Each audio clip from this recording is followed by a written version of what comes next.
Hello crafty friends, I'm Lean from Studio Kato and I'm so happy to be back with another video on reverse foiling. This one is for Spellbinders. It was one of the cards I made for the newest release, the Floral Reflection release. And this is the Just For You Glimmer Hot Foil Plate, which is gorgeous. Now I am going to foil this expressly with the intent to do a reverse foiling. So I am taking a piece of foil that is a lot larger than my hot foil plate here. That's just going to make sure that I have plenty of foil left to foil the reverse of it.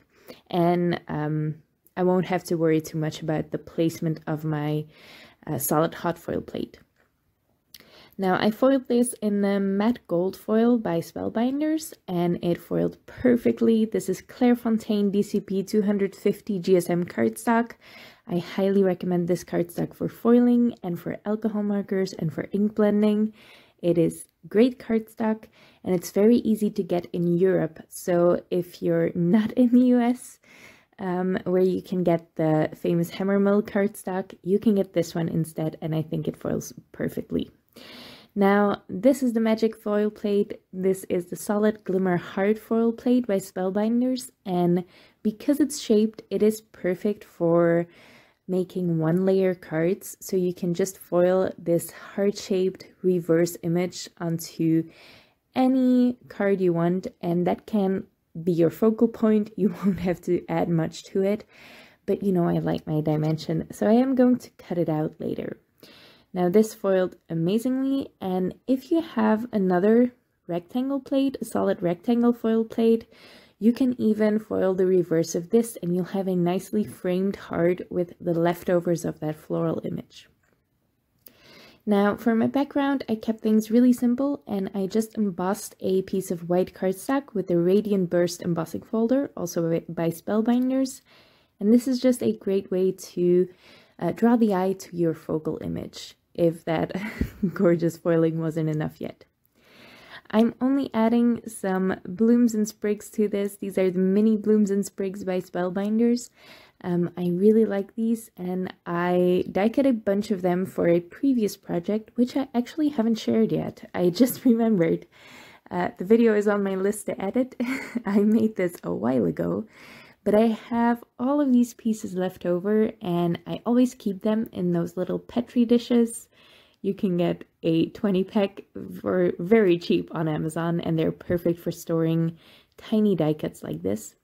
And I always keep them because they're perfect for things like this, just to add a little touch of flowers to your bigger focal point. So here it's a heart. I also added these to a witch hat for a Halloween video, and that was gorgeous. It's probably my favorite Halloween card I made this year. Yeah, so don't throw those little scrap die cuts away. I backed this all with some foam tape, and the easiest way to adhere those flowers to the back of the heart I found was just to add them, keep turning the heart over while holding some of the sprigs in place. And when you're happy with the placement, just add a piece of purple tape to them. It's a lot easier to do that before you adhere the heart on foam tape than to do it afterwards, because you know the foam tape is going to get in the way of where you want to place those little die cut elements. And once you've propped that up on some foam tape, you can keep adding some things to that. Add some flowers to the front of the heart as well, so it really looks like they're growing, is maybe saying a little bit much, but you know, it feels like the heart is in place in between all of those flowers. This was a really quick card to make. I just checked how long the recording footage was, and that was with all the foiling and all the wait time there as well. So it only took me 30 minutes to make this card. It's really quick to put together.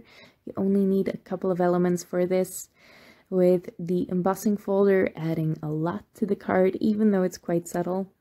And then you've got that really elegant matte foiling as well. And then the playful flowers, I think, is a nice contrast to that more elegant, serious heart.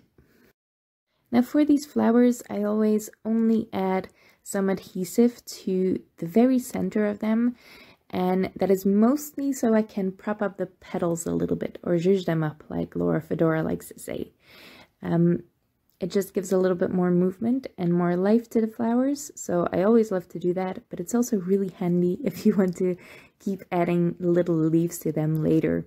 So you can just slide them underneath and no adhesive is going to get in the way. Another way to do this, if you want to use foam squares or a little piece of foam tape, is to pull away the release paper on one side of the foam tape and add the leaves first, then add the flower on top. It's a trick I learned from Jana Smakula, I think, so she's always a genius. I highly recommend her channel. In fact, I'll leave a link below, why not? To finish this off, I am using my new favorite embellishment.